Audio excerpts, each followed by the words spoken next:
Hal ini simple, tapi kalau kalian nggak bisa beresin, bisnis kalian biasanya susah banget buat berkembang. Yuk kita fair-fairan, apa sih yang bikin satu bisnis bisa berkembang dan dibandingin bisnis lain yang nggak berkembang? Nah, salah satu kesalahan paling awal dan kalau kalian perhatiin adalah, itu adalah bisnis yang berkembang. Mereka pasti punya target market yang jelas. Gini, kita harus sadar nih, sekarang tuh dunia kan banyak banget ya. Sekarang dunia tuh isinya ada 8 miliar orang, bener nggak? 8 miliar orang ini mereka tuh punya kesukaan yang beda-beda, punya style yang beda-beda, punya gaya yang beda-beda. Wah, segmentasi pasar tuh banyak banget. Nah, ketika kalian bikin bisnis dan bisnis kalian mencoba menargetkan 8 miliar orang ini, apa yang bakal kejadian? Susah banget. Lu mau jualan apa yang pasti disukai? Cuma satu, udara, oksigen, bener nggak? Tapi itu gratis, men. Kecuali bisa bikin udara atau oksigen itu jadi berbayar gitu kan, pasti kaya. Pasti dibayar orang, tapi masalahnya ya itu ya susah juga gitu ya, benar nggak? Nah, maka dari itu semua kan punya perbedaannya masing-masing, benar nggak? Ketika kita mau mencari satu kesamaan dari antara manusia, ya makin lama makin susah gitu, makin sempit gitu, dan bisnis juga makin sulit gitu. Nah tapi nih kalau misalnya kita mau lebih gampang, apalagi kalau kita biasanya kalau pemula kan nggak punya modal yang triliunan juga, benar nggak? Nah, kita perlu nyari sesuatu yang bisnis tersebut ini tuh ada orang-orang tertentu yang punya masalah serius atau punya kebutuhan serius yang bisa kita penuhin. Nah, buat dapat kayak gini, kita perlu main yang namanya niche market atau pasar spesifik. Nah, pasar spesifik ini apa sih? Nah, pasar spesifik ini adalah pasar yang punya satu kebutuhan tertentu, yang kebutuhannya itu spesifik banget, yang kita bisa penuhin. Nah, ini lebih gampang. Kenapa? Karena kalau kita bermain di pasar yang spesifik, nah, spesifik ini saingannya pasti nggak sebanyak pasar-pasar yang luas. Contoh, kalian sadar nggak sih salah satu produk yang dibutuhin semua orang yang sekarang tuh udah dibeli adalah air minum. Semua orang pasti butuh, dan semua orang sekarang tuh orang udah bayar buat air minum, bener nggak? Biar lebih sehat ceritanya. Tapi kalau gue tanya sama kalian, ada berapa banyak perusahaan air minum yang di dunia? Waduh, banyak loh itu. Udah mah banyak. Kedua, banyak yang kita nggak tahu. Banyak juga yang udah jadi konglo-konglo gede banget. Contoh, salah satu konglo di China, ada yang punya Nongfu Spring. Jadi konglomerat gede banget jualan air. Dan ketika kita mau jualan air, saingan sama dia, wah berat, jenderal. Nah, maka dari itulah daripada kita saingan sama para raksasa gitu kan, mendingan saingan sama yang selevel-selevel deh gitu kan, yang masih bisa dilawan.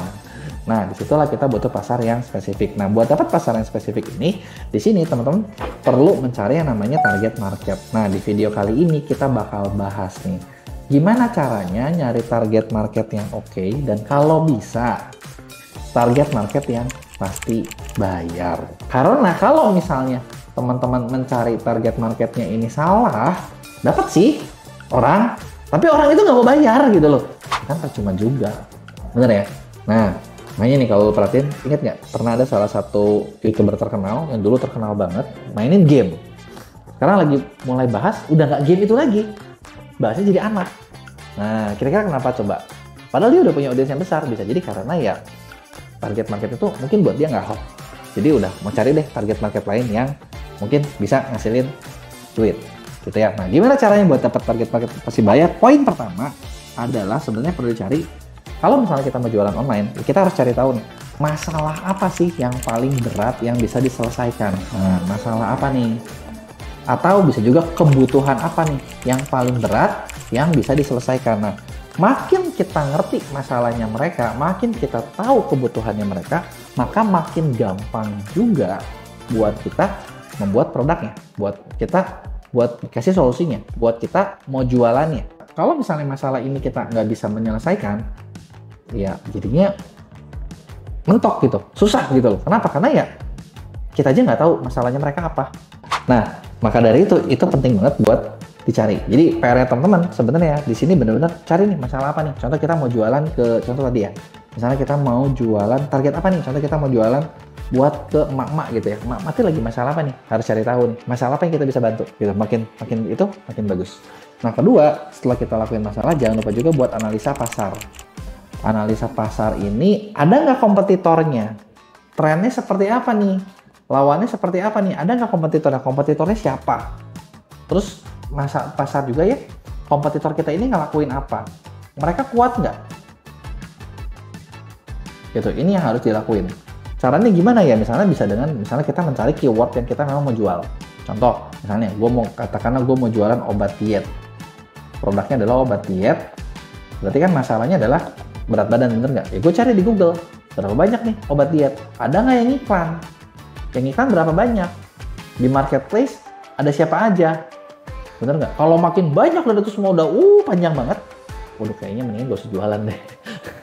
Udah berat banget gitu loh. Kalau misalnya, tapi kalau begitu lihat, oh sedikit nih, oh artinya udah masih oke, pasarnya masih bagus gitu. Nah, udah gitu PR berikutnya, nah setelah itu adalah kita bikin profil buyer persona. Buyer persona tuh apa sih? Ya buyer persona itu sebenarnya simpelnya adalah kita kira-kira siapa sih yang paling butuh dari produk atau misalnya masalah yang kita lagi alamin ini gitu. Misalnya kita contoh nih ya, misalnya kita gambar nih. Oh, targetnya adalah wanita. Wanita ini umur berapa? Cewek kan banyak ya, bener nggak? Wanita ini umur katakanlah 25 sampai 30. Oke, 25 sampai 30. Terus dia tuh lagi mau ngapain? Oh, wanita ini umur 25 sampai 30 ini kebenaran mereka mau nikah. Karena mau nikah nggak pede sama berat badan gitu. Misalnya ini kita masih obat diet ya. Berat badan karena mau nikah. Berarti dia tuh pengen satu program yang bisa nurunin berat badan dalam waktu misalnya katakanlah berapa lama sih orang persiapan mau nikah? Oh, orang mau nikah kan nggak mungkin kayak hari ini dilamar, yes ya, besok kawin kan nggak gitu kan, bener nggak?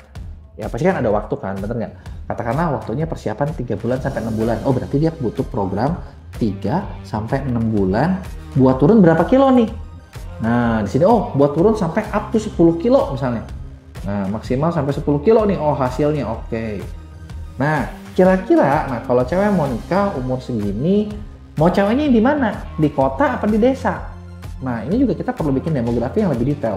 Kenapa? Karena dengan kita tahu kayak gini, kita tahu kalau di kota jualnya kemana, kalau di desa jualnya kemana. Kalau di kota harganya berapa, kalau di desa harganya berapa gitu. Ini kan hal-hal yang kita bisa dibikin di profilingnya nih, misalnya nih. Nah, terus kira-kira nih, misalnya orang-orang ini percaya sama siapa sih? Oh, percaya sama siapa nih? Oh, kalau di desa mungkin sama bidan kali ya. Nah, misalnya, oh berarti harus kerja sama bidan-bidan misalnya. Gitu. Nah, di sini kita mulai bikin buyer persona ini dari poin-poin seperti tadi.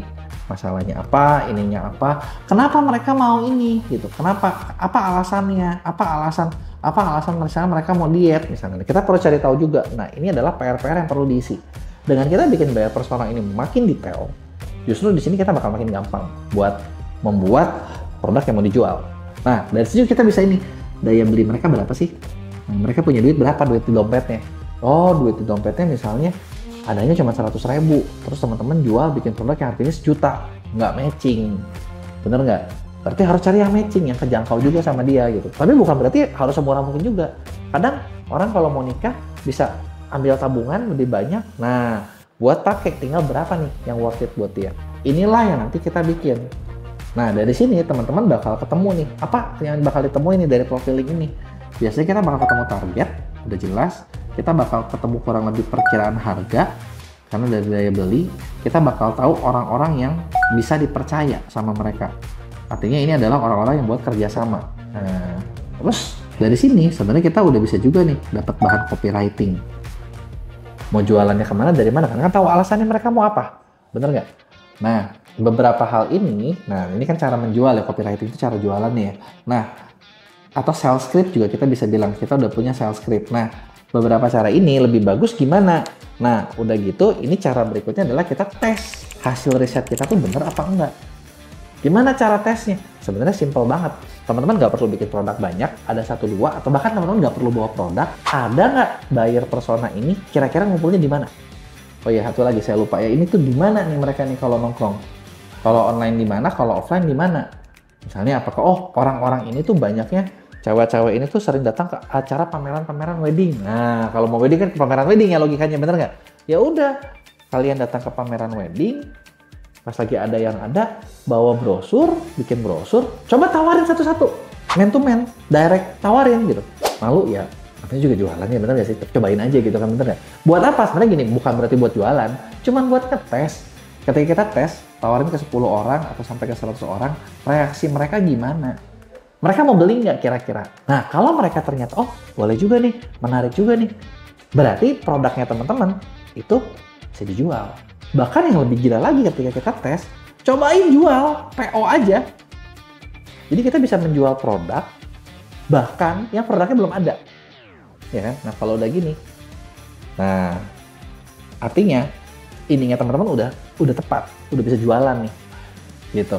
Ya, seperti gue juga pernah bahas ya, ketika ngetes ini ada dua cara sebenarnya. Satu pakai keringet itu kita kerjain langsung. Kedua pakai uang. Nah kalau uang gimana? Teman-teman bisa suruh orang atau teman-teman bisa jalanin iklan, ya kan? Nah itu juga pakai uang ya, bener ya? Nah dites, ada nggak yang beli? Kalau ternyata ada yang beli, selamat. Artinya bisnis yang teman-teman mau jalanin itu terbukti berhasil, gitu. Dan kalau terbukti berhasil, ya udah, tinggal terusin aja, gitu. Nah, jadi itu dia tadi cara buat kita ngetes ketika kita bikin jual produk atau kita mau sebelum jualan nih, ini efektif nggak, bakal laku nggak, gitu. Kalau misalnya ini dites laku, ya udah, dapat deh bisnis yang jalan. Kalau nggak laku, apa yang harus dilakuin? Balik lagi ke langkah pertama, ulang lagi dan lakuin langkah-langkah berikutnya. Nah, jadi menurut teman-teman nih, cara mana, langkah mana yang paling susah dalam bikin target market ini?